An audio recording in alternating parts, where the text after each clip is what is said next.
আজ ৩ বছর পর মুখোমুখি হলাম আমার স্বামীর, যার সাথে ৩ বছর ধরে সেপারেশনে আছি। বলা বাহুল্য আমাদের ডিভোর্স হয়নি। স্বামীর কোলে আছে ১.৫ বছরের এক বাচ্চা মেয়ে। মেয়েটা অবশ্য আমার নয়, আমার স্বামীর দ্বিতীয় স্ত্রীর, যার কারণে আমাদের সংসার জীবনের ইতি ঘটেছিল ৩ বছর আগে।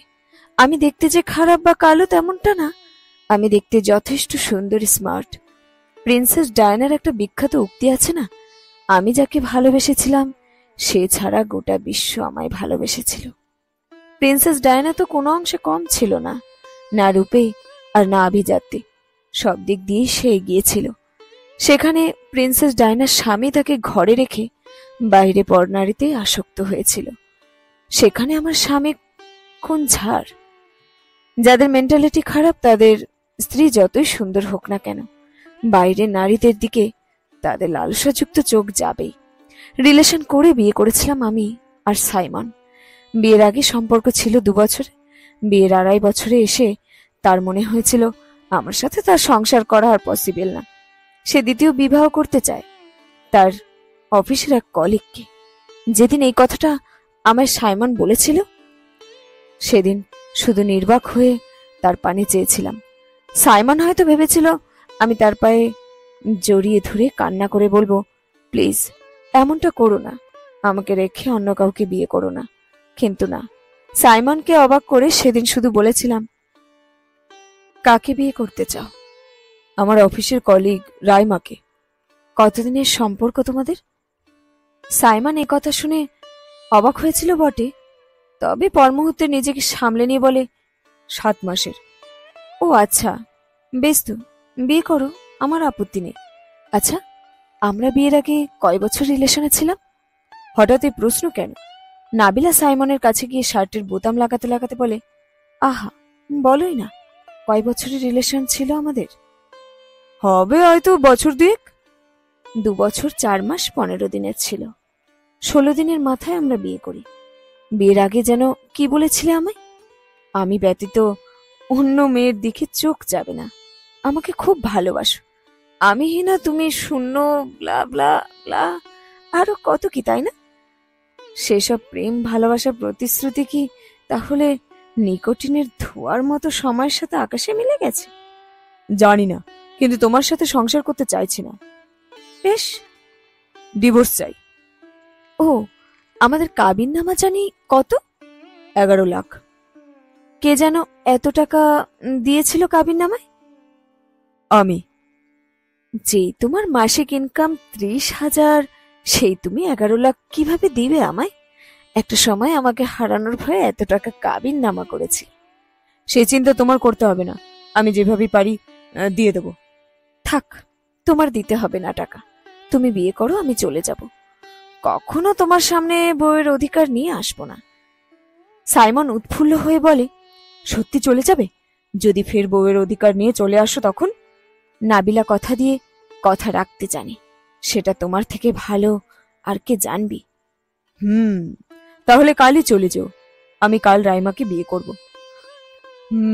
আমি তো ভেবেছিলাম তুমি সহজে মানবেই না, হাতে পায়ে ধরে বিয়ে করো না বিয়ে করো না বলে কাঁদবে।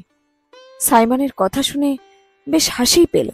হাসলাম না, বরং গলায় কাঠিন্য এনে বললাম, আমি কেন তোমার পা ধরে কাঁদব? আমি কি অন্যায় করেছি নাকি ভুল করেছি? সময় কথা বলবে কে কার পা ধরে। আমি তো সেদিনের অপেক্ষায় আছি, যেদিন এই দিনটা আসবে। সাইমন কথাটা শুনে অট্ট হাসিতে মেতে ওঠে। কোন রকমে হাসি থামিয়ে বলে, নাইস জোকস। দিবা স্বপ্ন দেখো, এটা কখনোই হবার নয়। রাইমা আমায় খুব ভালোবাসে। যেখানে ৪.৫ বছরের মাথায় এসে আমার বিশ্বাস ভেঙে অন্য নারীতে আসক্ত হয়েছ, সেখানে ৬ মাসের সম্পর্কে তোমার এত আত্মবিশ্বাস, বাহ! কারণ আমরা একে অপরকে ভালোবাসি। তাহলে কি আমার সাথে সেসব টাইম পাস ছিল? তুমি যা মনে করো। আমি তো অনেক কিছুই ভেবে বসে আছি তোমার পতনটা দেখার জন্য, অধীর আগ্রহে অপেক্ষা করব। বললাম তো, দিবা স্বপ্ন দেখো, কারণ এটা শুধু দিবা স্বপ্নেই সম্ভব। কথাটা বলে সাইমন বেরিয়ে যায় রুম থেকে। এতক্ষণ আটকে রাখা কান্নাগুলো এবার উপচে বেরিয়ে আসে। শেষবারের মতো নিজের ঘরে আসবাবপত্রগুলো ছুঁয়ে দেখে নেয়, আলমারি থেকে জামা কাপড় প্যাক করে নিয়ে বেরিয়ে যায়। সেই থেকে আজ অব্দি সাইমনের সামনে যায়নি নাবিলা। আজ আকস্মিক দেখা হয়ে গেছে তাদের শপিং মলে। বেশ খানিকক্ষণ নীরবতা থেকে নাবিলা বলে ওঠে, আর কতক্ষণ বসিয়ে রাখবেন আমায়?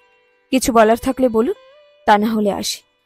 সাইমন নাবিলার হাত ধরে বলে, বাহ, অনেকটা পাল্টে গেছো তুমি নাবিলা, আগের থেকেও সুন্দরী দেখাচ্ছে তোমাকে।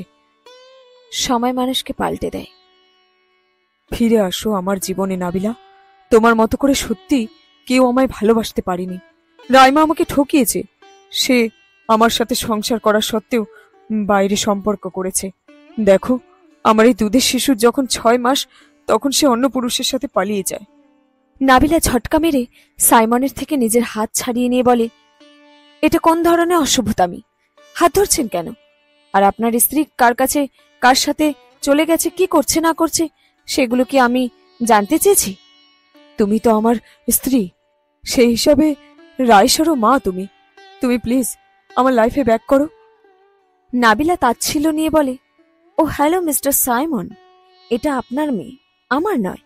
আপনার মেয়ের দায়িত্ব আমার না। আর আপনার লাইফে ব্যাক করতে বলছেন? আমি কেন আপনার লাইফে ব্যাক করব বলুন? আপনার স্ত্রী অন্য পুরুষের সাথে চলে গেছে দেখে মেয়েকে একা মানুষ করতে পারছেন না বলে? বাহ, আপনি যেভাবে আমায় বিয়ে করা সত্ত্বেও বাইরে রিলেশন করে বেরিয়েছেন, সেম আপনার ওয়াইফও আপনার সাথে তেমনটা করেছে। রিভেঞ্জ অফ নেচার মশাই, কি করবেন বলুন? একটা প্রবাদ বাক্য আছে জানেন, কাউকে ঠকালে প্রকৃতি কোনো না কোনো উপায়ে ঠিক সেটা সুদে আসলে ফেরত দেয়।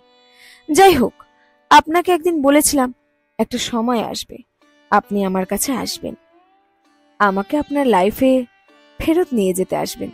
দেখেছেন, সেটাই সত্যি হলো। আমি ডিভোর্স পেপার পাঠিয়ে দেব, সাইন করে দেন। ভালো থাকবেন মেয়েকে নিয়ে। ভীষণ মিষ্টি হয়েছে দেখতে। এতদিন যখন পাঠাওনি ডিভোর্স পেপার, তাহলে এখন কেন পাঠাবে? কারণ এখন আমি আপনাকে ডিভোর্স দিলে যেই প্রশান্তিটা পাবো, তখন দিলে সেটা পেতাম না। আপনি কি মনে করছেন আমি রাইমার ব্যাপারে জানতাম না? ওর যে আগে একটা বিয়ে হয়েছিল, আর ও যে কেমন মেয়ে, সব আমার জানা। মাকাল ফলের লোভ হয়েছিল আপনার। মাকাল ফল যেমন বাহির থেকে দেখতে সুন্দর, ভেতরটা দুর্গন্ধ ও শ্বাসযুক্ত, খাওয়ার অনুপযোগী, ঠিক তেমনই আপনার রাইমা। বুঝলেন মশাই? সাইমন অসহায়ত্ব নিয়ে বলে, ওর মা হয়ে কি থাকা যায় না? না, থাকা যায় না। আমি অন্যের বাচ্চার মা হতে চাই না। সমস্যা কি? একজনকে পায়ে ঠেলে দূরে সরিয়ে অন্যজনকে বিয়ে করছেন, সে চলে গিয়েছে, তাতে কি আরেকটা বিয়ে করবেন? ছেলেদের মেয়ের অভাব হয় না, একটা গেলেই আর একটা আসে। আমার তো আর একটা চাই না, আমার তোমাকেই চাই। সেই রাস্তাটা 3 বছর আগে শেষ হয়ে গেছে, যেদিন আমার সংসার অন্যের অধীনে ছিল। ভালো থাকবেন, অযথা আমার থেকে প্রত্যাশা রাখবেন না। কথাটা বলে বেরিয়ে আসে নাবিলা। বাইরে এসে প্রশান্তির একটা নিঃশ্বাস ফেলে। অপেক্ষার অবসান তাহলে ফুরালো।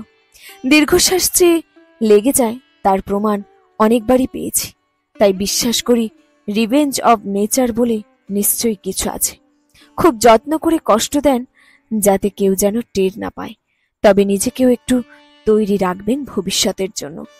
যে কষ্টগুলো কাউকে দিচ্ছেন দুনিয়াতে, তার পুরোটা না হলেও মিনিমাম 1/3 ভোগ করে যেতে হবে আপনাকেও। গোলাকার এই পৃথিবীতে আপনার দেওয়া কষ্টগুলো ঘুরে ফিরে কিন্তু আপনার কাছে একদিন না একদিন ফেরত আসবে। সবার মনে রাখা উচিত, মানুষের দীর্ঘশ্বাস খুব খারাপ। সামনে এগোতে গেলে শেকলের মতো পা জড়িয়ে টেনে ধরে। ভালো থাকুক চারপাশের মানুষগুলো, ভালোবাসার, ঘৃণার, কাছের, দূরের সবাই ভালো থাকুক। অভিশাপ না দিলেও রুহের হাই বলে একটা কথা আছে, যাকে রিভেঞ্জ অব নেচার বলে, যেটা আমাদের বিশ্বাস করতেই হবে। প্রকৃতি কিন্তু কিছুই ভোলে না, সময়ের ব্যবধান মাত্র। শেষ হলো আজকের অনুগল্প রিভেঞ্জ অব নেচার। লেখকের নাম অজানা। যদি আপনাদের কারো জানা থাকে তবে আপনারা কমেন্ট করে জানাতে পারেন। ভালো থাকবেন, সুস্থ থাকবেন। অসংখ্য ধন্যবাদ চ্যানেলের সাথে জুড়ে থাকার জন্য এতক্ষণ।